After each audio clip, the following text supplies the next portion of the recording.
हाँ, तो आज का कैप्सूल बहुत ज़बरदस्त है आपके लिए, अनिवार्य हिंदी का।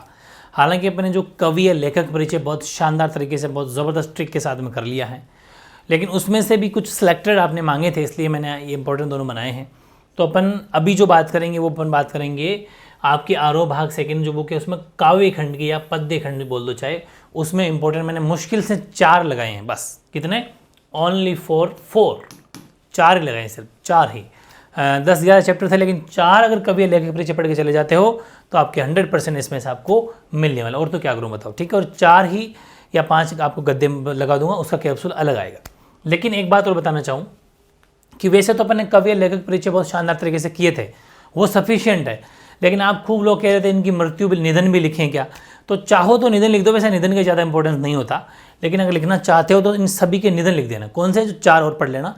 और फिर भी एक मैंने और एग्जाम्पल के तौर पे लिया है, जैसे रघुवीर सहाय मैंने इंपॉर्टेंट लगाया आपके लिए, कवि रघुवीर सहाय, है ना, ज़बरदस्त तरीके से ट्रिक वर्क से बना रखी है वो प्रॉपर। वैसा अगर वो याद है तो सफिशिएंट, आपको 4 नंबर मिल जाएंगे वहाँ पर।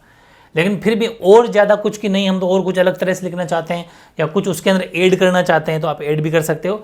मैंने एक फॉर्मेट आपको और दे दिया है, इस फॉर्मेट में आप ऐड कर सकते हो उस जगह।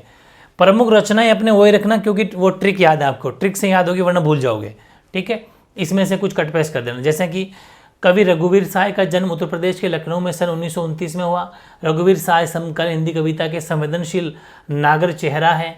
सड़क चौराहा, दफ्तर, अखबार, संसद, बस, रेल और बाजार की बेलोस भाषा में उन्होंने कविता लिखी। पेशे से पत्रकार थे, लेकिन वे सिर्फ पत्रकार ही नहीं, सिद्ध कथाकार और कवि भी थे।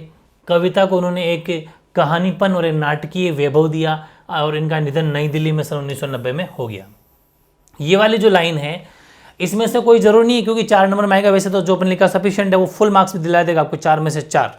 निधन वाली बात जोड़ना चाहते हो, क्योंकि आप रोजाना कमेंट करते हो, तो ये इन 4 के जो मैंने इंपॉर्टेंट बता रहा हूँ, इन 4 के आप निधन भी साथ में जोड़ लेना। सब के सब याद नहीं करने हैं, सिर्फ 4 ही पढ़ना, इतना टाइम है, ठीक है। और आपको पहले से ऑलरेडी सभी याद है तो कोई टेंशन नहीं है। इनकी रचनाएं अपन अगर बात करें तो इनका दूसरा सप्तक 1951 में, आरंभिक कविताएं, महत्वपूर्ण काव्य संकलन सीढ़ियों, इसकी जरूरत नहीं है। आत्महत्या के विरुद्ध, हंसो हंसो जल्दी हंसो, ये तो और भी कम दे रखी है, मैंने तो इससे ज़्यादा बता रखी है आपको। तो आप सिर्फ हेडिंग इसकी ले लेना, ऐसे चाहो तो ऐसा लिख लेना, प्रमुख रचनाएं, और अपनी ट्रिक वाली बात लिख देना आगे, ठीक है। पत्रकारिता के अंदर इनको ऑल इंडिया रेडियो के हिंदी समाचार विभाग से संबंध रहे। फिर हैदराबाद से निकलने वाली पत्रिका कल्पना, और उसके बाद दैनिक नवभारत टाइम्स तथा दिनमान से इनको इस संबंध रहे थे। तो ऐसे अलग अलग हेडिंग लगा के मैं तरीका बता रहा हूँ जो आप कर सकते हो। बाकी तो अपना सेम टू सेम ही है, लेकिन आप चाहो थोड़ा बहुत ऐसा कर सकते हो। फिर अलग से एक हेडिंग और लगा सकते हो, कौन कौन से सम्मान मिले, अपने सम्मान वाली बातें भी जोड़ रखी है, तो आप ऐसे एक्स्ट्रा भी कर सकते हो कि इनको साहित्य अकादमी पुरस्कार इनको मिला। और रघुवीर सहाय की कविताओं की विशेषता है कि वे छोटे तो या लघु महता स्वीकार, महज बड़े कहे जाने वाले विषयों या समाचार समस्याओं पर ही दृष्टि नहीं डालते, बल्कि जिनको समाज में हाशिए पर रखा जाता है उनके अनुभवों को भी अपनी रचनाओं का विषय बनाते हैं। कोई ज़रूरत नहीं है एज इट इज़ आपने जो पहले याद किया था ना वो ही रखना है। बस आप चाहो तो ऐसे हेडिंग, अलग अलग हेडिंग लगा के लिख सकते हो, बाकी कोई बड़ी बात नहीं। जिस सम्मान मिला है तो सम्मान की अलग हेडिंग लगा दो, कौन कौन से सम्मान मिला है। फिर ऐसे लिख देना कि कवि रघुवीर सहाय को साहित्य अकादमी पुरस्कार मिला है, ऐसे एक लाइन पूरी लिख देना भले, ठीक है। पत्रकारिता के अंदर कोई बातें जोड़ना चाहो तो जोड़ लो, बाकी कुछ नहीं, ठीक है। तो मतलब मैं आपको एक तरीका बता रहा हूँ, 12th क्लास का स्टूडेंट है आप, इसको थोड़ा वहाँ उसको मॉडिफाई कर सकते हो। आपने जो पहले याद कर रखा है एक आधी लाइन और जोड़ लो, ठीक है। लेकिन करना सिर्फ ये 4 याद है, क्योंकि अब टाइम अपने पास ज़्यादा नहीं है, इंपॉर्टेंट है, ये सिलेक्टेड है। दूसरा कवि सूर्यकांत त्रिपाठी निराला जी, ये भी अपन ने शानदार लिख रखा है। बस आपके लिए फिर फॉर्मेट बता दूँ, थोड़ा सा और जोड़ लो कि निराला नाम से विख्यात हिंदी के महान कवि सूर्यकांत त्रिपाठी का जन्म 21 फरवरी सन 1896 को वसंत पंचमी के दिन पश्चिम बंगाल के मेदिनीपुर में हुआ था। वे महिषादल राज्य जो बंगाल पर था वहाँ पर कार्य सेवारत थे, काम करते थे। और निराला कलकत्ता, वर्तमान जो कोलकाता हो गया, वो छोड़कर लखनऊ आ गए, फिर इलाहाबाद जाकर रहने लगे तथा पत्नी मनोरमा तथा विवाहिता पुत्री सरोज के देहावसान और निर्धन था, गरीबी से त्रस्त निराला ने 15 अक्टूबर 1971 को देहावसान इनका हो गया, ये इनका निधन हो गया। तो एक लाइन निधन वाली जोड़ देना, बाकी तो अपना जो लिखा है वो सफिशिएंट है। ये लाइन जोड़ देना भले आप चाहो तो, मॉडिफाई करना थोड़ा सा। साहित्यिक परिचय में तो निराला हिंदी काव्य की छायावादी धारा के प्रमुख स्तंभ थे। वैसे इसकी ज़रूरत है नहीं, इसमें कोई चाहो तो लिख देना, बाकी ज़रूरत नहीं है, क्योंकि 4 नंबर में ये मत लिखना, ठीक है।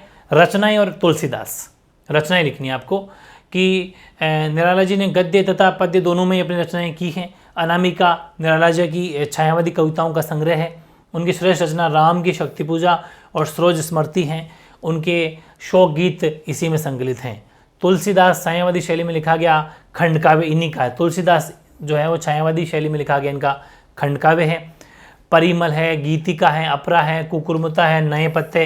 हालांकि ये सब रचनाएं तो मैंने और ज़्यादा अच्छे से करवा रखी है आपको। तो मेरे हिसाब से ये निधन वाली बात जोड़ लेना, बाकी जो अपने पहले लिखा था ना वो सफिशिएंट है। बस मैंने आपको एक मैटर दिया है कि कोई एक आधी लाइन आपको अच्छी लगे ना तो आप उसको थोड़ा बहुत मॉडिफाई कर सकते हो। वैसे जो मैंने पहले करवाया था वो सफिशिएंट है, 100% वो फिट बैठेगा, बिल्कुल फुल मार्क्स दिला देगा। लेकिन हाँ, कुछ हेडिंग लगा के देखना चाहो तो लिख सकते हो, बाकी कोई बड़ी बात नहीं है। और तीसरा है कवि शमशेर बहादुर सिंह, जो अपन ने लिखा वो सफिशिएंट है, बस इसके अलावा कुछ नहीं। और तुलसीदास, ये 4 हैं, ठीक है ना। छोटा सा कैप्सूल है, बड़े ही शानदार तरीके से मॉडिफाई चाहो तो कर लेना। लेकिन शमशेर बहादुर सिंह और तुलसीदास जी को तो बिल्कुल छेड़ना ही नहीं है। ये प्रॉपर जो अपन ने पहले लिखा था वो सही है। हाँ, उसमें चाहो तो अलग से हेडिंग लिख सकते हो कि ये रचनाएं हैं, ठीक है, ये उनकी मतलब उनको कौन कौन से पुरस्कार मिले हैं, ऐसे कुछ अलग से 3-4 हेडिंग लगा सकते हो, बाकी कोई ज़रूरत नहीं है। और एक निधन वाली बात आप चाहो तो एक लाइन निधन वाली बात भी जोड़ सकते हो। बस ये है तरीका जो आपको फुल मार्क्स दिला देगा। तो ध्यान रखना, छोटा सा अपना कैप्सूल काव्य या पद्य खंड का आरो भाग सेकंड में काव्य लेखक परिचय, जिसके अंदर आपके पूरे 4 में से या 5 में से 5 नंबर दिला देगा, वो अपना कंप्लीट। अब एक कैप्सूल और आएगा जो अपने गद्य खंड का होगा, ठीक है। ओके।